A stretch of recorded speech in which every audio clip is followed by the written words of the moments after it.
Jong सोच रहे थे इक्लिप्स समूह का सबसे बड़ा दुश्मन कौन है, वह तो मैं ही हूँ। हालांकि जोंग ही एक ऐसे व्यक्ति थे जो कि मायोमी की फ्यूचर प्रिडिक्शन को तोड़ सकते थे। तभी कैन्यूट चिल्लाते हुए कह रहा था, रोनिन तुम लोग अभी तक छुपे हुए क्यों हो, सामने आ जाओ। जोंग ने एक पहाड़ की तरफ देखा, उसे कुछ जाने पहचाने चेहरे नजर आए। वहाँ पे फिनिक्स युआन रेन थे और उनकी टीम मेंबर्स थे। पूरी की पूरी टीम तो वही है। बेली चैंकिंग और जोंग समझ चुके थे इक्लिप्स समूह का मेन टारगेट कौन है। वे लोग लिनहाई सिटी क्यों नहीं गए हैं, वे सभी टेंगू टीम को मारना चाहते हैं। जोंग उनके लिए सबसे बड़े दुश्मन है। ब्लिज़र्ड सिटी के टॉप लीडर्स एकदम हिल चुके थे। इक्लिप्स के टीम मेंबर लिनहाई सिटी नहीं गए बल्कि त्यानाई सिटी पहुंच गए। जोंग और उनके टीम के सामने ऑपरेशन कमांड सेंटर में एकदम से पैनिक का माहौल हो गया। कमांडर जूजेंग वहां पे लोगों को शक की निगाहों से देख रहे थे और कह रहे थे, ये कैसे हो सकता है, हमारा प्लान तो बिल्कुल भी सीक्रेट था, किसी को भी इसके बारे में जानकारी नहीं थी। फिर भी इक्लिप्स समूह के लोगों को कैसे पता चला। टेंगू टीम के लोग इस वक्त त्यानाई सिटी में है। जैसा कि अब क्लियर हो चुका है, कमांड सेंटर के अंदर में भी एक गद्दार है। तभी सचिव लैन सिंचन एक महिला के पास चली जाती है। लिन काइडी जो कि इंटेलिजेंस टीम की लीडर होती है, उनसे पूछ रही थी, बताओ इन्फॉर्मेशन कैसे लीक हो गई। हालांकि लिन काइडी काफी कॉन्फिडेंस नजर आ रही थी। अचानक उसके चेहरे फीके पड़ने लगे, उसके मुंह के कोने से खून भी आ चुके थे और वह उसी पल वहीं पे गिर गई। वह किसके लिए काम करती थी बताना नहीं चाहती थी, इसलिए उसने अपने आप को मार दिया। तभी लैन सिंचन उसके मुंह को खोलकर देखती है। तभी वह कमांडर जूजेंग को देखते हुए कह रही थी, उसने अपने मुंह में दांतों के बीच साइनाइड कैप्सूल छुपाई हुई थी। पकड़े जाने और सजा के डर से उसने खुद को मार लिया। लेकिन कमांडर जूजेंग को तो अभी भी समझ में नहीं आ रहा था। वह कह रहे थे, ब्लिज़र्ड सिटी के लिए गद्दारी कर दिया और किसी की इतनी वफादार है कि अपनी जान को दे दिया।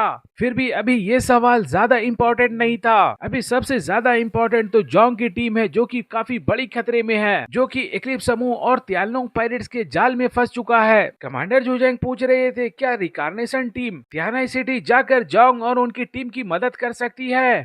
सचिव लैन सिंचन कह रही थी, वे अभी लिनहाई सिटी में है, उन्हें वहां तक पहुंचने में कम से कम आधा घंटा लगेगा और तु युंगली की टीम की फाइट स्टार्ट हो चुकी है, वह भी वहां नहीं जा सकती। कमांडर जूजेंग जोंग से कह रहे थे, बस किसी तरह से आधा घंटा निकालो, मैं वहाँ पे रिकार्नेशन टीम को भेज रहा हूँ, तुम्हें बस आधे घंटे के लिए उन्हें संभालना होगा। जोंग ने कमांडर जूजेंग की बात सुन ली थी, लेकिन वह कुछ नहीं कह रहे थे। वह मन में सोच रहे थे, लगता है कोई है जो कि मुझे मारना चाहता है, लगता है मैंने किसी के प्लान को डिस्टर्ब कर दिया है, लेकिन मुझे मारना इतना आसान नहीं है। उन्हें क्या लगता है कि वे लोग मेरे खिलाफ इतनी आसानी से प्लान बना सकते हैं। जोंग ने फिलहाल कम्युनिकेशन को काट दिया। वह समझ चुके थे कि ब्लिज़र्ड सिटी में कोई गद्दार है। अभी ब्लिज़र्ड सिटी से कांटेक्ट में रहना भी अच्छी बात नहीं है। जोंग को पहले भी इसी तरह से धोखा दिया गया था, इसीलिए उसे इस दुनिया के लोगों से वफादारी की उम्मीद भी नहीं थी। अब उसे किसी पे भरोसा नहीं था, इसीलिए उसने कम्युनिकेशन डिवाइस को भी फेंक दिया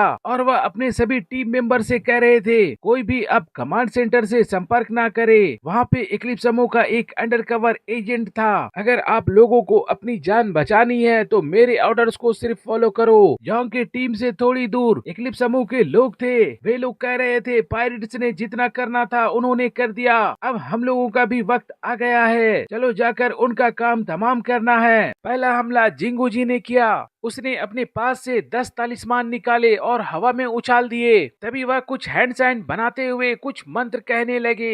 एक्टिवेट होते ही 10 ब्लैक डीमन जोंग की ओर छलांग लगा दिया। सभी डीमन डॉग जोंग की ओर काफी स्पीड के साथ जा रहे थे, लेकिन जोंग को तो उनके बारे में फिलहाल कुछ नहीं पता था। उन सभी को अपने डायमेंशन के अंदर ले लिया। जोंग को ये मालूम था, अगर इन सभी ने पूरी टीम की ओर हमला कर दिया तो सभी के लिए इनका सामना करना मुश्किल हो सकता था। लेकिन तभी उसे जिंगू जी के चेहरे पे मुस्कान दिखाई दी, जैसे कि वह यही चाहता था। जिंगू जी कह रहा था, आप डायमेंशन के थ्रू हर कुछ को एब्सॉर्ब कर सकते हो, लेकिन आपकी उस स्पेस की कोई ना कोई तो लिमिट जरूर होगी। अगर इसी एनर्जी के साथ ज्यादा ओवरलोड कर दिया जाए तो ये कितनी देर तक बर्दाश्त कर पाएगी, थोड़ी देर में जरूर टूट जाएगी। जिंगू जी ने तुरंत डिस्ट्रॉय कहा। तभी जोंग के डायमेंशन के अंदर एक मैसिव एक्सप्लोजन हुआ। ये कोई नॉर्मल शिकिगामी नहीं थे, ये सभी सभी सेल्फ डिस्ट्रैक्टिंग शिकिगामी डीमंस थे। ये स्पेशली जोंग से निपटने के लिए बनाए गए थे। पिछली बार जब जिंगूजी का सामना जोंग के साथ हुआ था, उस वक्त से वह इसी तैयारी में लगे हुए थे।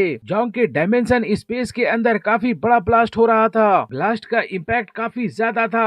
जोंग डायमेंशन के अंदर के शॉकवेव को महसूस करते हैं। उन्हें समझ में आ गया था एक्लिप्स समूह के लोगों को जोंग की डाटा इंफॉर्मेशन पहले ही मिल चुकी थी। जोंग को ये समझ में आ गया एक्लिप्स समूह का ये प्री प्लान हंटिंग ऑपरेशन है। ये ठीक वैसा ही जा रहा है जैसे डेंसेटोंग के साथ हुआ था। पहले डेंसेटोंग को एलिमिनेट किया गया, अब वे लोग मुझे खत्म करना चाहते हैं। जिंगूजी काफी ज्यादा शॉक में थे। ये तो इम्पॉसिबल है। हमारे एक्सप्लोडिंग डिमन डॉग्स वे सभी 2 टन टीएनटी के विस्फोट के बराबर था और इसका कोई रिएक्शन नहीं हुआ। ये कैसे पॉसिबल हो सकता है? वह काफी घबराई हुई अंदाज में कह रहा था, क्या हम लोगों की जानकारी गलत थी? अब एक्लिप्स समूह के लोगों को जोंग को देखकर डर लगने लगा। ये किस तरह का व्यक्ति है जिसे इतना बड़ा ब्लास्ट से भी कोई फर्क नहीं पड़ता? जोंग को ये समझ में आ गया, अगर उनकी पावर उतनी होती जितनी ब्लिज़र्ड सिटी में रिकॉर्डेड है तो आज वह मारे जाते। अब उन्हें काफी गुस्सा आ रहा था। उन्हें सबसे ज्यादा नफरत धोखे से होती है, लेकिन उसने अपनी फीलिंग को अपने डिसीजन के बीच नहीं आने दिया। उसने पहले भी अपोकलिप्स एंड ऑफ वर्ल्ड के इंसानी फितरत को जान लिया था। जोंग ने अंदर ही अंदर सोचा, अच्छा हुआ मैंने अपनी पावर को छुपा कर रखी थी, और वैसे भी ये हमारी सिटी है, यहाँ हमारा राज है। आज मैं भी देखूंगा कौन शिकार कर रहा है और कौन यहाँ पे आकर शिकारी बन रहा है। आज की एपिसोड तो यहीं तक थी। वीडियो पसंद आए तो कृपया लाइक और कमेंट कर दिया करें।